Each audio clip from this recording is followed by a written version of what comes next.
जैसे जैसे डोज उसके जिस्म के अंदर जाएगी उसका बीपी शूट अप करेगा, नर्वस ब्रेकडाउन हो जाएगा उसका, फिर शेर की कहानी खत्म। पापा को तो कर दिया पापा को। ये दुनिया है ना, यहाँ सब कुछ मुमकिन है। अपने जान देते भी हैं, जान ले भी सकते हैं। हुए को फिर जोड़ना है।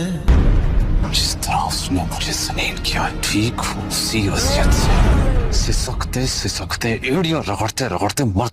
शेर ज़मान को होश तो आ जाता है, लेकिन ये बात बदर ज़मान के लिए बहुत ही ख़तरनाक साबित होने वाली थी।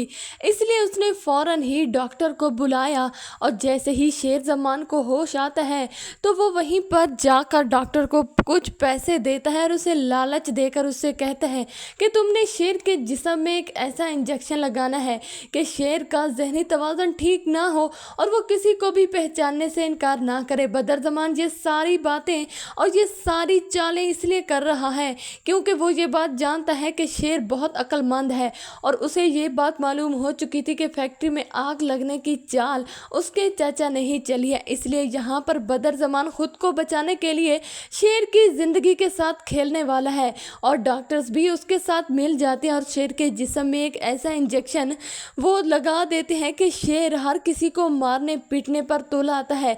जैसे ही रिदा उससे मिलने के लिए आती है तो वो उसकी गर्दन ही पकड़ लेता है और ये सारा किया धरा बदर ज़मान और उसके बेटों का है क्योंकि वो शेर की ज़िंदगी को ख़त्म करना चाहते हैं और वो तो यही समझ रहे थे कि शेर नहीं बचेगा, लेकिन शेर को होश आ गया और ये बात बदर ज़मान और फहद के लिए बहुत ही ख़तरनाक साबित होने वाली थी।